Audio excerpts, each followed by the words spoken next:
Halo semua, kembali lagi di channel Naik Level. Pada video kali ini saya ingin membahas analisa saham MOLI atau Madusari Murni Indah Tbk ya untuk laporan keuangan kuartal 2 2023. Hari ini tanggal 16 Agustus 2023 harganya naik 5,44%, cukup lumayan tinggi ya, naik ke 310. Untuk performance harga sahamnya sendiri, karena ini baru IPO 2018 akhir Agustus, jadi ini 5 year returns-nya belum keluar ya. Nanti akhir bulan baru akan keluar 5 year returns-nya dan mestinya itu negatif ya. Jadi untuk 5 years sama 3 years ini negatif ya teman-teman ya. Dan kalau kita lihat, perhatikan setahun terakhir ini mestinya sedang floating profit semua kalau teman-teman belinya 1 tahun tepat terakhir dari hari ini. Untuk year to date return sendiri sudah 49,04, jadi cukup tinggi ya. Nah, kalau kita perhatikan di sini harga tertinggi setahun terakhir itu 346 dan terendahnya 118. Berarti dari setahun terakhir aja ini dari harga terendahnya sudah multi bagger teman-teman ya. Oke. Nah, kita akan cek ya saham apa MOLI ini nanti di video kali ini. Seperti biasa nanti kita akan membahas MOLI ini dari 4 analisa. Yang pertama dari analisa fundamental, nanti kita akan bahas gambaran umum perusahaan dan kinerjanya secara umum. Kemudian dari seasonality kita akan cek biasanya di bulan-bulan apa saja saham ini naik dan turun. Kemudian dari bandarmologi kita akan cek peta kepemilikan sahamnya dan perpindahan sahamnya selama setahun terakhir dan di bulan Agustus ini.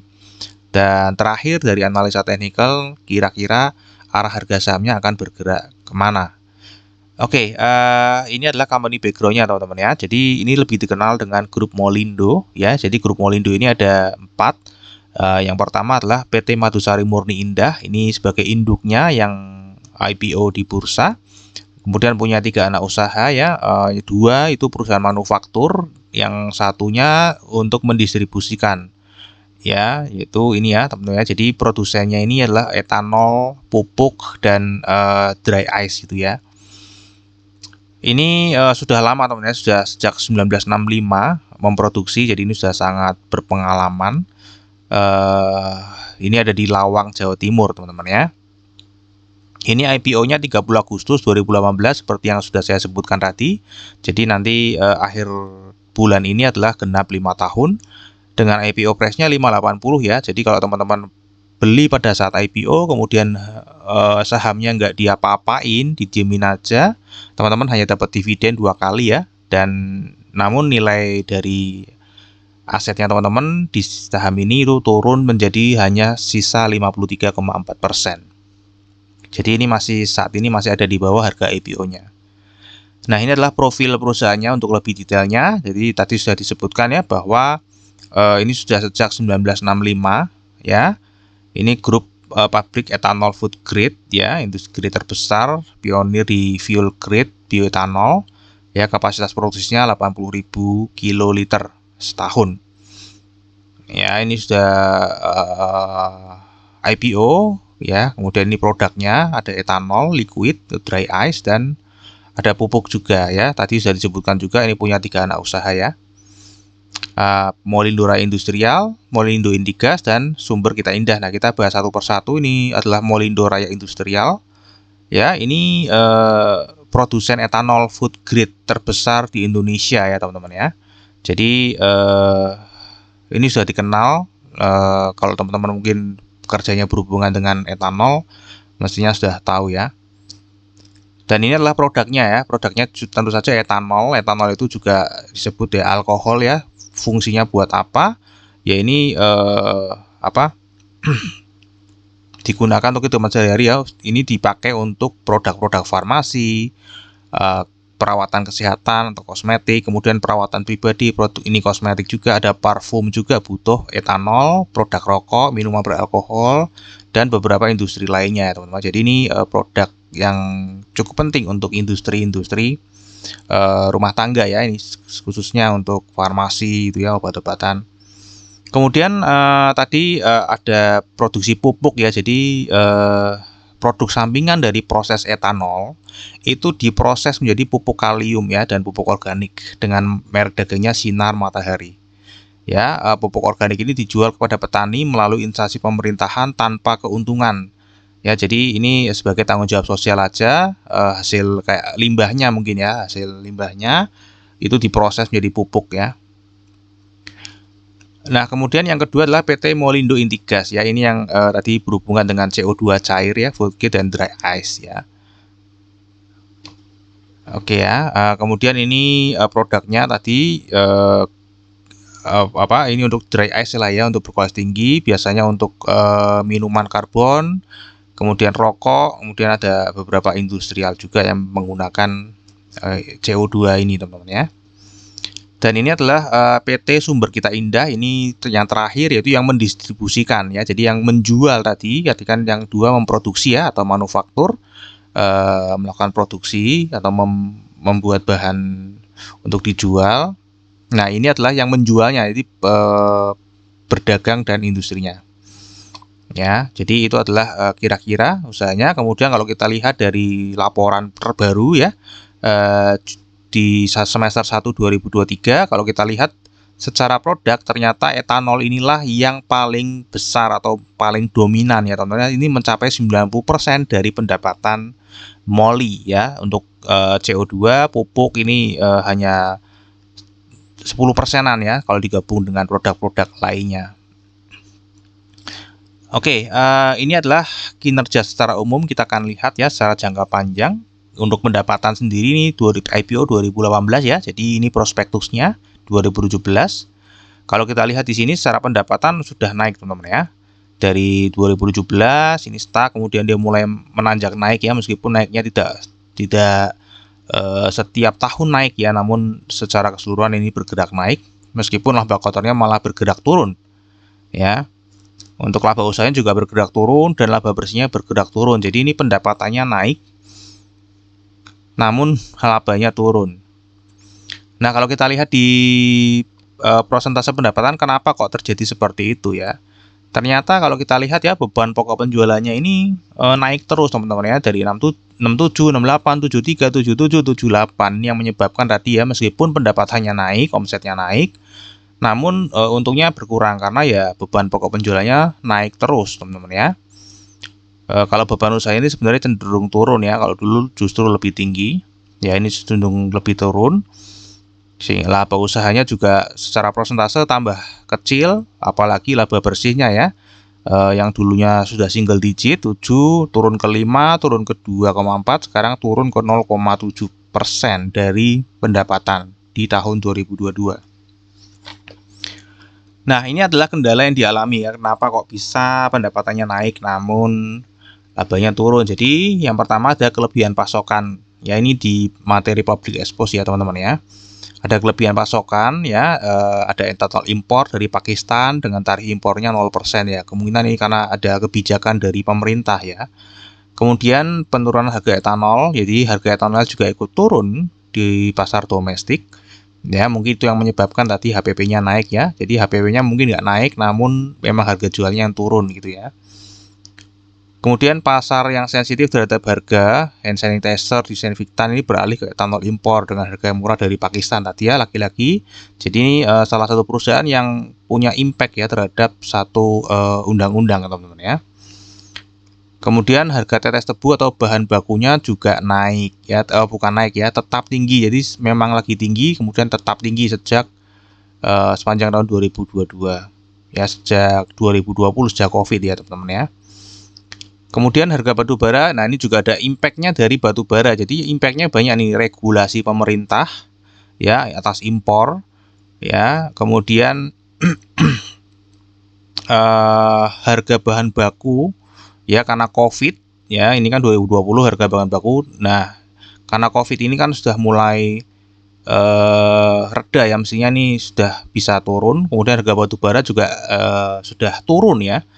Meskipun ini sudah mulai naik lagi, namun overall sudah jauh lebih rendah daripada tahun 2022 ya. Jadi ini efek-efeknya adalah etanol yang diproduksi di Indonesia itu jauh lebih mahal daripada etanol Pakistan. Jadi ini sangat tergantung dari ini ya teman-teman ya, impor ini teman-teman ya, dari regulasi. Nah, ini adalah untuk kuartal 2-nya sendiri. Kita lihat gimana di 2023 ya. Kalau kita lihat pendapatannya ini mulai turun lagi daripada kuartal 2 2022, namun masih lebih tinggi daripada kuartal 2 2020, di mana waktu ini adalah saat Covid ya. Kemudian laba kotornya ini masih dia cenderung flat aja, laba usahanya ini sudah mulai naik ya dibanding tahun lalu, namun masih flat ya, masih sama dengan ini. Nah, laba bersihnya ini yang menonjol karena naiknya langsung signifikan ya. Kalau kita lihat teman-teman ya, kok bisa seperti itu, kenapa ya? Beban pokok penjualannya sebenarnya masih sama ya. Ini malah naik lagi di kuartal 2 2023 ya, jadi turun ya, bukan naik lagi, turun tipis, namun masih cukup tinggi. Kemudian beban usahanya juga turun ya. Kemudian ini penghasilan atau beban lain-lain inilah yang membuat tadi laba bersihnya naik cukup signifikan ya, karena dari operasional ternyata laba usahanya masih segini-segini aja, tiba-tiba naik gara-gara naik ke 19% karena ada penghasilan atau beban lain-lain ya, sehingga laba bersihnya langsung loncat jadi 17,5%. Nanti kita akan cek ya apa kenaikan ini ya, penghasilan atau beban lain-lain ini apa, nanti kita akan cek di slide berikutnya. Nah, ini ya teman-teman ya, secara detail, secara angkanya untuk pendapatannya sebenarnya turun ya. Pendapatannya turun, laba kotornya turun, namun laba usahanya dia naik ya, naik 59,2%, ditambah tadi penghasilan lain-lainnya 41 miliar ya, naik 702% dari negatif menjadi positif, sehingga laba bersihnya naiknya 1517,8%, luar biasa untuk kuartal 2 only ya, year on year. Nah, ini adalah untuk year to date ya, year to date satu semester. Kalau kita lihat pendapatannya juga masih turun, pendapatan laba kotornya tapi sudah naik ya, laba usahanya naik dan laba bersihnya juga naik 1289,9%. Jadi ini cukup tinggi, dan lagi-lagi ini memang disumbang dari ini ya teman-teman ya, dari penghasilan lain-lain. Nah, kita cek di laporan keuangannya langsung, pendapatan lain-lain itu apa sih? Ternyata ada laba dari penjualan aset tetap ya, yaitu sebesar 53,9 miliar ya. Nah, kalau kita cek lebih detail lagi, ini adalah penerimaan dari penjualan aset tetap, totalnya 62.932.550, dan nilai tercatat netonya masih ada 9 miliar. Jadi ada aset yang sudah disusutkan, sudah habis disusutkan secara pembukuan, namun masih digunakan ya, itu masing-masing ada 28 miliar dan 28,1 miliar ya. Ini dari perabotan, peralatan kantor, dan alat pengangkutan. Jadi masih ada barang aset yang sudah disusutkan habis, setelah disusutkan kok masih bisa dipakai dan dijual ya. Ini kalau dijumlahkan dengan nilai tercatat netonya itu sebenarnya ada 65,4 miliar ya sebenarnya. Cuman enggak tahu, mungkin jualnya lebih murah ya, karena ini kan barangnya sudah barang harusnya sudah disusutkan ya, dijual 62 miliar ya, kira-kira seperti itu ya. Jadi ini adalah penjualan aset yang sudah disusutkan ya, jadi kemungkinan ini hanya akan terjadi sekali aja. Untuk di tahun sebelumnya ada, namun nilainya nggak terlalu signifikan ya. Jadi ini cukup menguntungkan ya buat perusahaan, karena penyusutan itu memang membuat rugi, seolah-olah rugi padahal uangnya ada ya. Namun pada saat penyusutan sudah selesai dan barangnya masih ada, bisa dijual ya, itu menjadi keuntungan kembali untuk perusahaan. Nah, ini adalah salah satu slide yang saya tambahkan ya. Ada beberapa masukan untuk mengupdate juga resikonya. Ya, jadi ini saya akan update resikonya ya, di mana di sini ada quick ratio, current ratio, dan debt to equity ratio. Di sini saya update-nya quarterly ya. Kalau kita lihat untuk quick ratio ya, quick ratio ini cukup oke ya, karena ini rata-rata ada di angka 1 ya, jarang sekali di bawah 1 quick ratio. Jadi kemudian kita lihat current ratio-nya juga selalu di atas 1,5 ya, rata-rata ada di 2, dan debt to equity ratio-nya ini paling tinggi 0,6 ya, rata-rata ada di 0,5. Jadi secara hutang, secara quick ratio ini ya aset kas ya, kas setara kas mungkin plus persediaan, mungkin plus piutang ya. Jadi kas setara kas sama piutang itu dibagi dengan liabilitas lancar atau hutang 1 tahun ke bawah. Untuk current ratio ini semua aset lancar dibagi dengan liabilitas lancar termasuk persediaan ya, termasuk barang baku yang bisa dijual. Kalau debt to equity ratio ini lebih jangka panjang lagi ya. Jadi antara hutang dengan ekuitas atau modal sendiri. Ya, jadi ini perusahaan lebih banyak menggunakan modal sendiri daripada hutang. Ya, jadi ini secara resiko perusahaan sangat kecil kemungkinannya kalau berdasarkan data ini untuk mengalami gagal bayar hutang atau kebangkrutan. Nah, untuk valuasinya sendiri seperti apa? Pada saat video ini dibuat itu book value-nya ada di 0,74 dan PE ratio annualized-nya ada di 7,11 ya. Kalau kita lihat di sini PBV-nya ini sudah naik ya dibanding tutup tahun 2022 yang tutup tahunnya 0,5. Jadi ini sudah cukup naik di sini. Namun ini masih lebih rendah daripada 2021 ya. Untuk PE-nya, PE annual-nya sudah pasti ini paling rendah ya karena tadi kita lihat ada ada penjualan aset yang sudah disusutkan ya sehingga menambah laba bersihnya cukup signifikan daripada biasanya.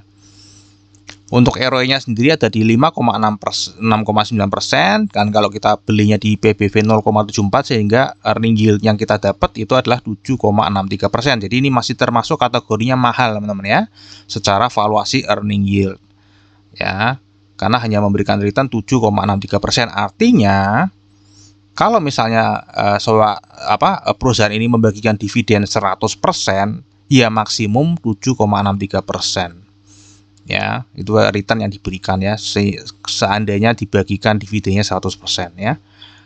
Book value pada saat video ini dibuat adalah 416 dan inilah harga wajarnya di mana earning yield-nya mencapai 10 sampai 15% yaitu di PBV 0,37 sampai 0,57 atau kalau kita konversi ke harga itu harganya ada di 154 sampai 237.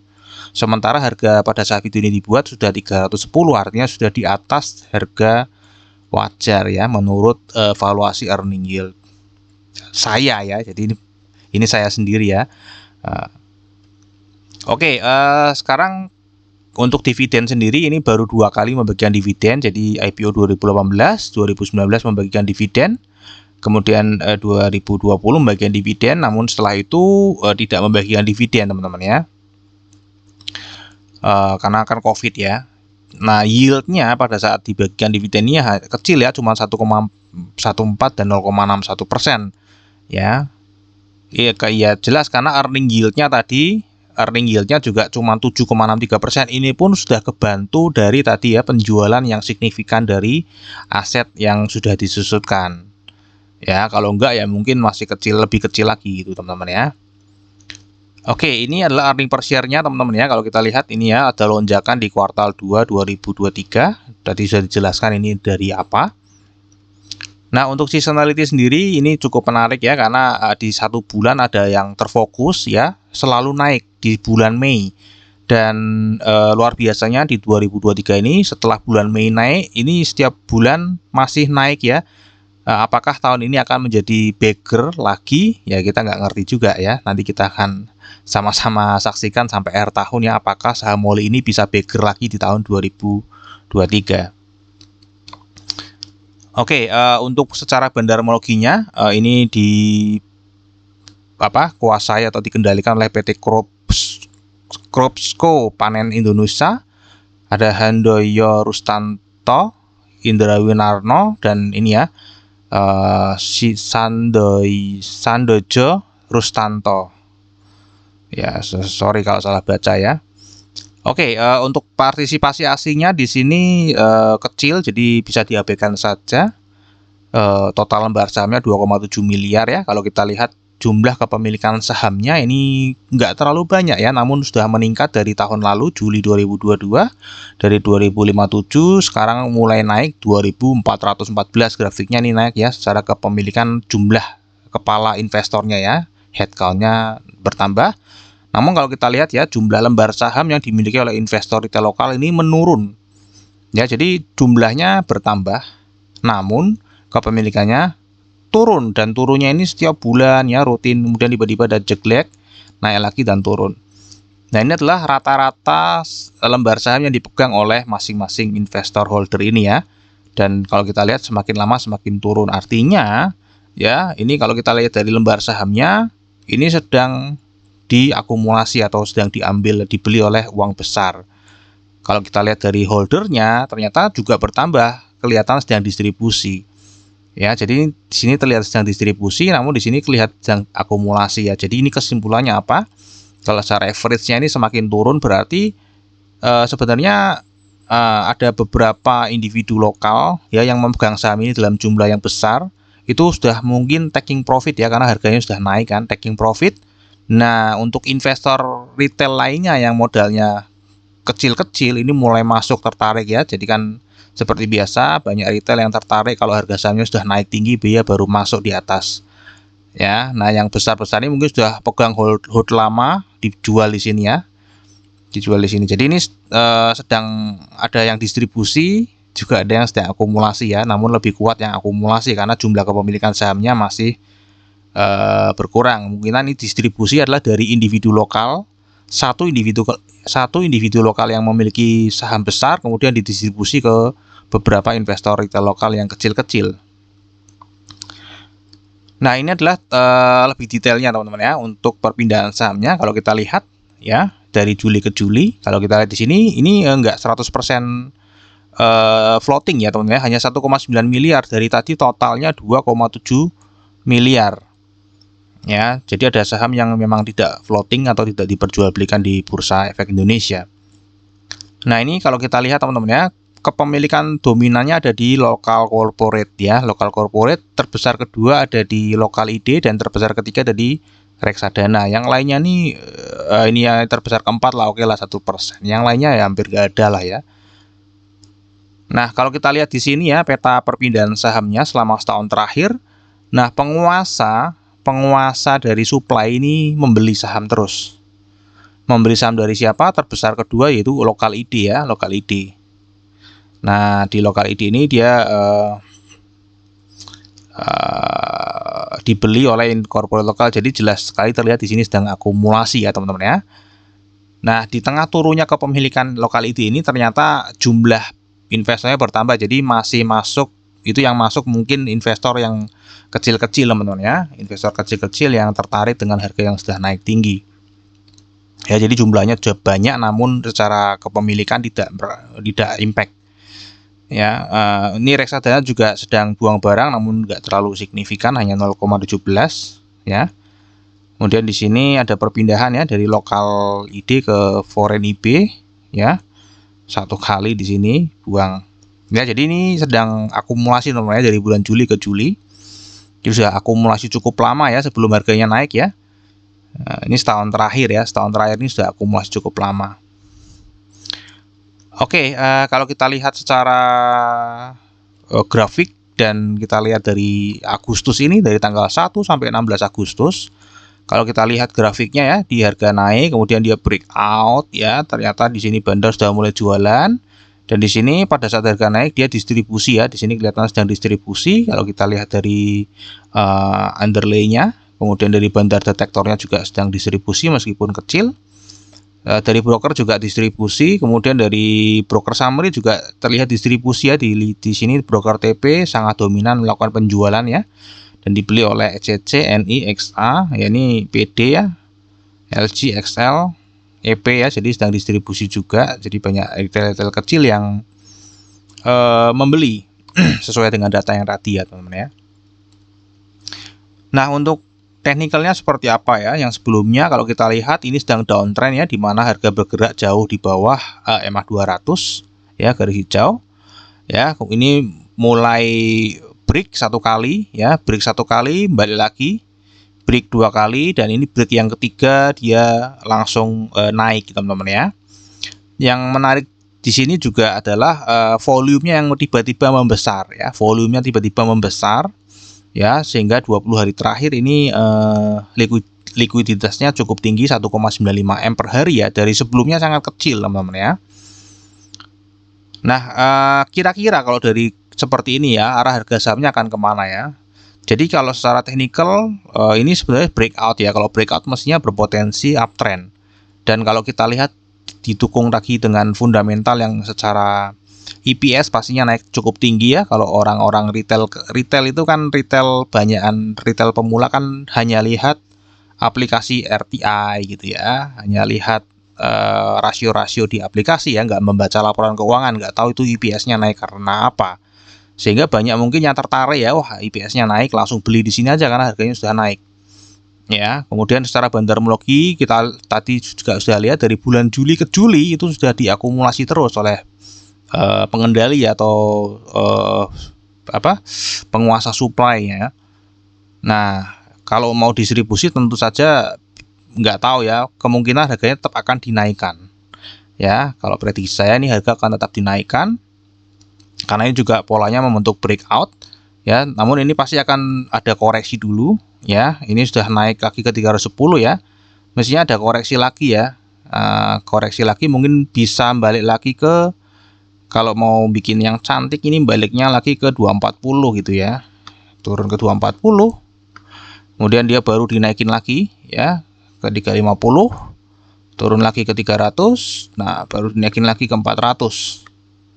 Nah ini kalau cantik ya teman-teman ya. Jadi ini uptrendnya polanya terbentuk, bandar juga sudah mengakumulasi cukup lama. Jadi kalau mau distribusi mestinya mereka akan jual di harga atas ya. Dan didukung dengan fundamental yang tiba-tiba ada kenaikan EPS yang cukup signifikan di laporan tahun ini ya. Oke, ini saja dari analisa teknikal, kira-kira arah harga sahamnya uptrend teman-teman ya. Sekarang kita akan masuk ke risamnya. Dari fundamental tadi kinerja jangka pendeknya naik ya, baru 6 tahun, kemudian kinerja jangka pendeknya turun secara pendapatan meskipun tadi secara laba kita sudah bahas ya. Untuk valuasi masih terbilang mahal secara earning yield ya, itu pun juga sudah terbantu dari penjualan aset ya. Kalau tidak dibantu dengan penjualan aset tentu saja lebih mahal lagi. Ini tidak rutin bagi dividen ya, baru 2 kali. Untuk seasonality ini cukup menarik ya, karena ada 1 bulan di mana dia fokus selalu naik ya, jadi memudahkan ya kalau kita mau trading di menggunakan analisa seasonality ya. Di Mei 100% naik gitu ya. Kemudian bandarmologi tadi secara dari Juli ke Juli sedang akumulasi, 1 sampai 16 Agustus terlihat sedang distribusi. Ya, namun karena barangnya masih banyak yang belum didistribusi, kemungkinan besar akan dinaikkan lagi untuk distribusi di harga yang lebih tinggi. Ya, untuk teknikal tadi juga mendukung ya, ini sudah breakout di MA 200, jadi para teknikal pasti juga akan masukin ini ke analisa ya, breakout berpotensi uptrend ya. Jadi silakan teman-teman bisa memanfaatkan data-data dan analisa yang saya bagikan di YouTube ini. Namun sekali lagi ya, terakhir disclaimer ya, jadi analisa yang saya bagikan di YouTube ini adalah analisa saya pribadi ya, yang tentu saja juga bisa salah. Ini bukan ajakan jual atau beli saham MOLI ya. Saya sendiri tidak memiliki saham MOLI ya, dan tidak di-endorse apa-apa ya. Ini saya hanya hari ini iseng aja, searching filter ya saham, kemudian kok ketemu saham yang cukup menarik untuk saya bahas ya, karena secara valuasi masih di bawah 1 PBV-nya, kemudian labanya naik 1000%, ribuan persen, kemudian secara bandarmologi juga sedang diakumulasi, dan secara teknikal kebetulan breakout MA 200, jadi cukup menarik untuk dibahas. Jadi saya bagikan saja, saya sendiri nggak beli karena dananya sudah masuk ke saham semua, jadi saya menemukan saham yang cukup menarik, namun saya nggak bisa beli ya, saya bagikan aja di YouTube ya, supaya bermanfaat buat teman-teman. Jadi teman-teman kalau mau beli saham MOLI atau mau jual saham MOLI, silakan tetap wajib melakukan analisa sendiri ya teman-teman ya. Oke, sampai di sini dulu saja analisa saham MOLI ya. Videonya sangat panjang, namun ya semoga bermanfaat ya. Teman-teman menghabiskan waktu untuk menonton video ini dapat ilmu dan manfaat. Kita akan ketemu lagi di video yang berikutnya.